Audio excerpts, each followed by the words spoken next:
tout n'est que mensonge, une pure illusion. Quand nous voyons des schémas d'atomes dans les magazines, sur des sites web ou dans des vidéos, il est tout à fait naturel d'avoir envie de s'écrier cela. Ces images montrent des sphères colorées, entourées de petites sphères vertes, autrement dit des électrons, dessinés en orbite autour d'elles. Bonjour à tous. En réalité, ce n'est ni un mensonge ni une illusion, seulement une simplification, diront peut-être les esprits un peu plus posés. D'ailleurs, la science a déjà réussi à photographier des atomes, et ils ressemblent à ce que montrent ces schémas, ajouteront-ils sans doute. Pourtant, ces affirmations aussi sont bel et bien fausses. Car jusqu'à aujourd'hui, aucun être humain n'a jamais vu un atome directement. Même à l'aide d'un microscope, aussi sophistiqué soit-il, personne ne l'a jamais observé. Et il existe en réalité une raison fondamentale qui rend cela impossible en principe. Nous ne pouvons tout simplement pas percevoir un atome comme nous voyons une pomme, une pierre ou n'importe quel objet de notre quotidien. Alors, que sont réellement ces photographies d'atomes dont on parle ? Bienvenue sur Perduchan. Partons ensemble à la découverte de ce mystère.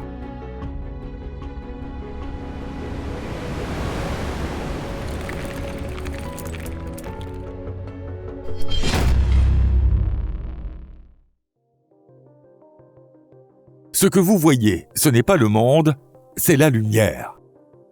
Pour comprendre pourquoi il est impossible de voir un atome, commençons par une question plus simple.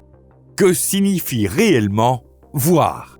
Lorsque vous regardez une pomme, vous avez l'impression de voir la pomme elle-même, avec sa forme, sa couleur et la texture de sa surface. Pourtant, en réalité, vous ne voyez pas directement la pomme. Ce que vous voyez, c'est la lumière. La lumière provenant d'une lampe ou du soleil frappe la pomme, se réfléchit sur sa surface, puis atteint vos yeux. Votre cerveau assemble ensuite ce flux de signaux et crée l'image que vous identifiez comme une pomme. Autrement dit, nous ne voyons jamais l'objet en lui-même, mais la manière dont il interagit avec la lumière. C'est pour cela que dans l'obscurité totale, rien n'est visible. Peu importe ce qui se trouve devant vous, vous ne percevez que du noir. Comme dans Carré Noir de Kazimir Malevich.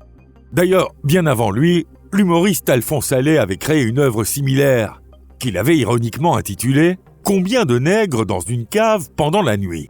Eh bien, quel raciste, pour le coup. Retenons l'essentiel. Pour voir un objet, la longueur d'onde de la lumière ne doit pas être trop grande par rapport à la taille de cet objet. Sinon, la lumière est incapable de détecter les structures fines. Imaginez que vous essayiez de palper de petites perles en portant d'énormes gants de boxe. Vous sentiriez qu'il y a quelque chose, mais impossible d'en distinguer la forme ou les contours précis. Il se passe exactement la même chose avec la lumière. La longueur d'onde de la lumière visible se situe environ entre 400 et 700 nanomètres. La taille d'un atome, elle, est d'environ 0,1 nanomètre. Autrement dit, les ondes lumineuses sont des milliers de fois plus grandes que l'atome lui-même. Essayer de voir un atome revient donc à porter non pas des gants de boxe, mais un énorme matelas sur les mains. Pour la lumière, un atome devient alors presque inexistant. Elle ne peut pas en tracer les contours. Comme les vagues de l'océan contournent simplement de petits cailloux, la lumière traverse les atomes sans vraiment interagir avec eux. On comprend ainsi que la lumière n'est pas un moyen adapté pour observer les atomes. Le prix de voir, c'est la destruction. Vous pourriez alors dire que si la lumière ne convient pas, il suffit d'utiliser une autre méthode. Quelque chose de plus petit, de plus sensible et de plus précis. En réalité, la science a bel et bien trouvé ce quelque chose. Les scientifiques ont mis au point des techniques utilisant non pas la lumière, mais des flux d'électrons ou des rayons X dont la longueur d'onde est comparable à celle des atomes. À première vue, le problème semble résolu. On devrait ainsi pouvoir voir les atomes sans difficulté. Pourtant, un problème bien plus grave que le précédent apparaît alors. Pour obtenir une image, il faut éclairer l'atome d'une manière ou d'une autre. Autrement dit, il faut projeter des particules comme des photons ou des électrons et enregistrer le résultat de leur interaction. Mais l'atome est si petit que cette action ne peut être qualifiée d'observation au sens habituel. Il s'agit d'une intervention brutale. Imaginez, les électrons utilisés dans un microscope électronique en transmission atteignent des énergies d'environ 60 à 300 kV. Or, pour ioniser un atome, c'est-à-dire arracher un électron, il suffit d'environ 1 à quelques dizaines d'électronvolts. Pas des kiloélectronvolts, de simples électronvolts. Pour briser une liaison chimique et séparer une molécule, il faut également de l'ordre de 1 à 10 électronvolts par liaison.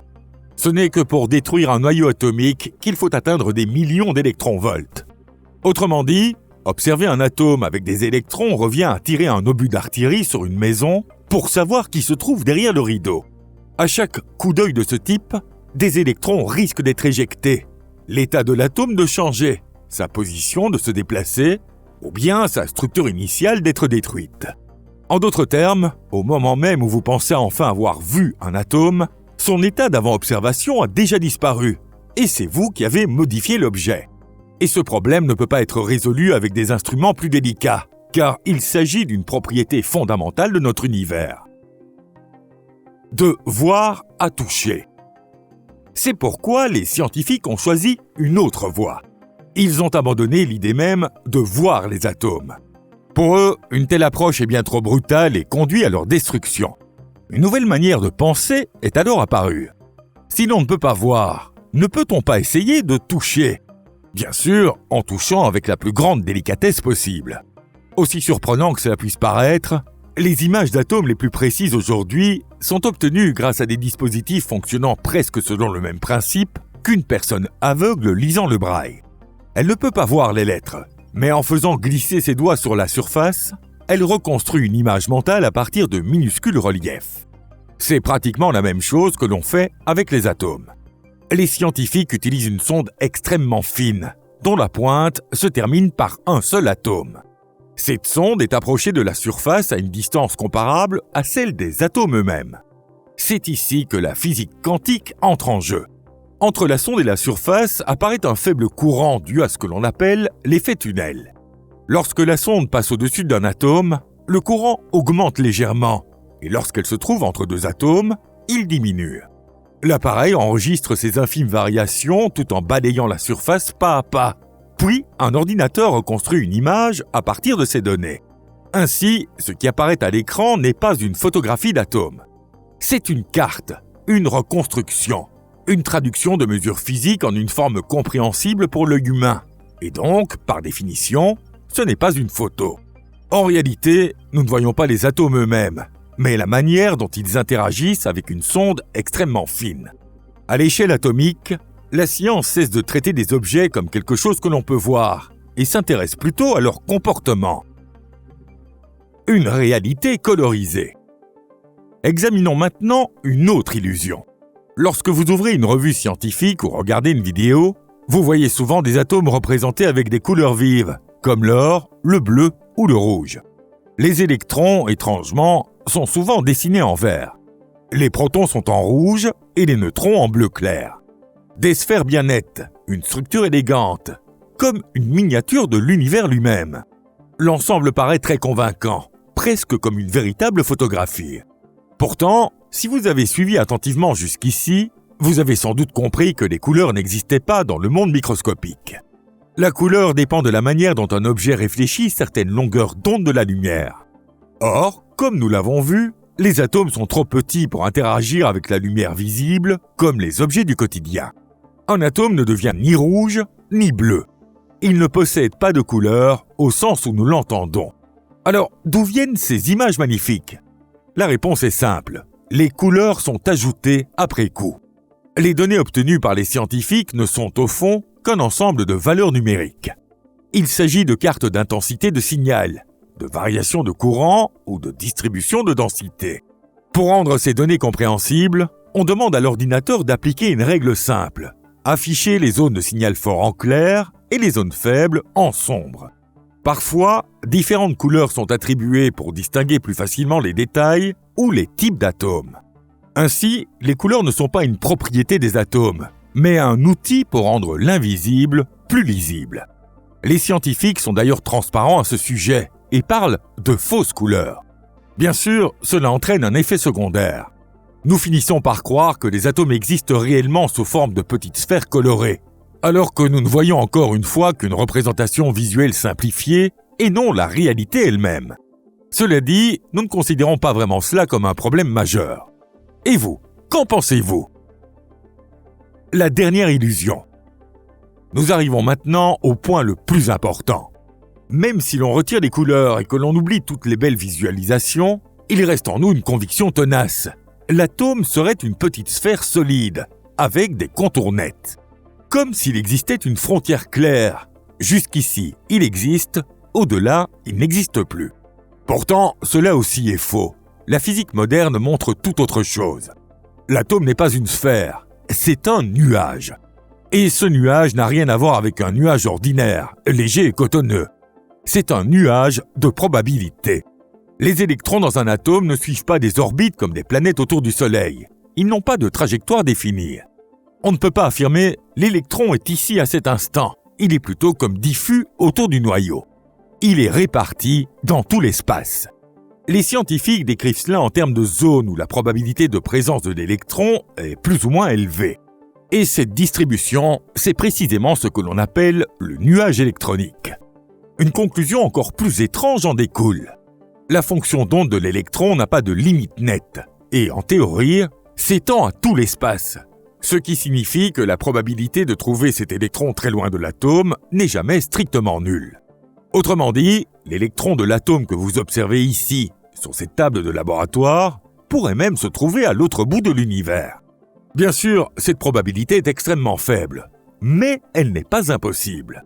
Aussi surprenant que cela paraisse, c'est une propriété fondamentale de la réalité. Rien dans ce monde n'est parfaitement figé, ni totalement déterminé. Tout est régi par des probabilités, et même une goutte d'eau tombant sur une poêle brûlante pourrait, en théorie, se transformer en fragment de glace. Ce n'est pas une idée philosophique, c'est une possibilité réelle au sens de la physique. Ici, la probabilité est la clé, et même si, dans les cas que nous venons d'évoquer, elle est proche de zéro, elle n'est jamais exactement nulle. Cependant, n'allons pas nous y attarder davantage pour le moment. La conclusion essentielle ici est que l'atome ne possède pas de frontière nette. Il n'existe aucune ligne marquant la fin de l'atome. Ce que l'on représente comme une sphère bien définie dans les images n'est qu'une simplification pratique. C'est en quelque sorte une convention. Les scientifiques ont simplement décidé de considérer comme frontière la région au-delà de laquelle la probabilité de détecter un électron devient suffisamment faible. Autrement dit, il ne s'agit pas d'une limite réelle, mais d'un découpage commode pour la représentation. Alors, votre vision du monde est-elle complètement bouleversée? Attendez, il y a encore quelque chose à ajouter. Si vous n'avez pas vu notre vidéo sur le thème « La solidité de l'atome est une illusion », permettez-moi de le rappeler ici. Les atomes, qui nous semblent denses et matériels, sont en réalité constitués presque entièrement de vide. Si l'on compare le volume du noyau à celui de l'atome entier, la part occupée par le noyau est d'environ 10 puissance moins 14. C'est un fait véritablement stupéfiant. Une question se pose alors naturellement. Si les tables, les murs et même notre propre corps sont faits d'un tel vide, pourquoi ne passons-nous pas simplement à travers les uns les autres? La réponse est simple et pourtant surprenante. Nous ne touchons même pas les objets au sens habituel du terme.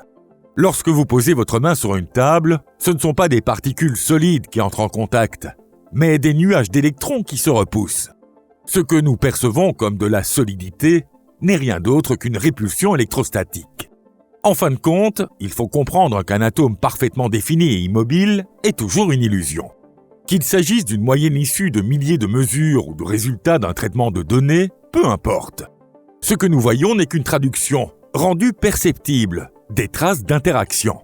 Et cela ne concerne pas seulement les atomes. À un niveau fondamental, ce monde n'est pas un assemblage d'objets, mais un ensemble de processus. Nous reviendrons sur cette idée dans une prochaine vidéo.